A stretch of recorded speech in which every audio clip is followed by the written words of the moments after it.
Hey there, Kyle with Culture Redneck Garage coming to you from my dad's house, not in the garage today, where we are going to fire off the sand rail, dune buggy, whatever you want to call it, for the first time since the fall. This is generally where I keep this, and so I came down here and went to sort of push the pedals in to see what we were getting there, to make sure it wasn't locked up. And come here, let me show you something. So I've got this hydraulic pedal set up here, and you got your brake here and your clutch, and well, had a little problem with the clutch. As soon as we pushed her in, it squirted brake fluid everywhere. It got all over the rest of the dune buggy and all that stuff. So anyways, I got to looking, and this had cracked. One of these had cracked. Now luckily I had one of these with me, and was able to fix this. Only issue is that I don't have any brake fluid and don't have the hands to get it all bled out. So anyways, what we'll do is we won't be doing any riding today, which I really wasn't planning on doing anyways, but we're going to try to fire it off. Let's see what she'll do. Alright, well, before we fire it off, just a quick little talk about what we got here. Now this is nothing fancy. It probably looks bigger than what it is, but it's just a standard 1641cc Volkswagen engine. The standard size is 1600 cc's, but we put just a slightly larger piston and cylinder. Now, if you really want to get some big horsepower out of it, you'll cut the heads to fit bigger pistons and that sort of thing.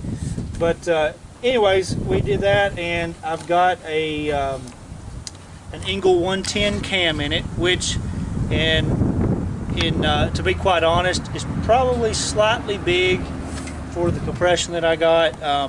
My long-term plans are, if I stick with this CC engine, is to get my compression up a little bit higher, let that cam really come alive. And we've got dual Solex 34 carburetors, which seem to do a decent job. They do come equipped with chokes, which makes it nice, in cooler weather if you're going to drive it and that sort of thing. But they are a hassle, I will say. One of these days I do want to go with dual Webers or HPMX MPIs, that sort of thing, which will really let it breathe right. We did have to rejet and put a little bit larger Venturis in it. I think I've got a 28 millimeter Venturis, and I can't remember the jetting off the top of my head, but it's nothing fancy. But you know what? When it's probably got like maybe 70 to 80 horse is my guess. I don't know, but you don't need a lot of horsepower to run something this lightweight. So anyways, we are going to try to fire it off and see what she'll do.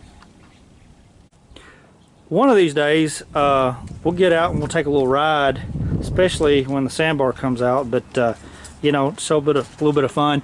Sort of what we did here, just tell you a little bit about, ended up building this little console out of scrap sheet metal and that sort of thing, and that way we could put our little lights and our our key switch and all that stuff. And of course we took off the old stock pedal and put the hydraulics on, as you just saw. Little tack right there. Got a windshield I could take on and off, and then a top that I could take off too. I usually take it off if I go racing, but it's really nice to have that to keep you cool whenever the height of the summer's on you. Put a little oil cooler in there. I think I actually got that oil cooler off of a Chevy truck, maybe. I can't remember. But anyways, nothing fancy. She's a good little rig. All right, let's see if this thing will fire up.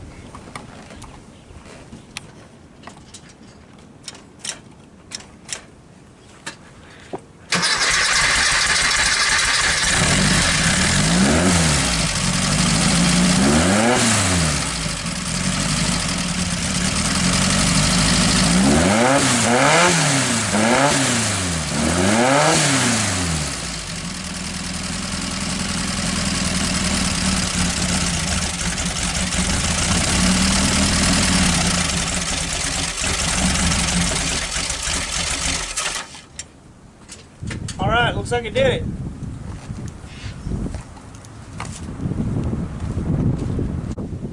All right, looks like she fired up all right. We may have to do a little bit of idling up on the throttle there, but no big deal.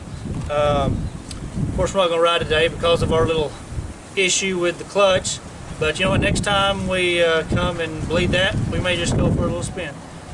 A lot more to come with this little guy and some of the fun that we have with our off-road toys in the future. So keep checking back in for some more updates. Until next video, we'll see ya.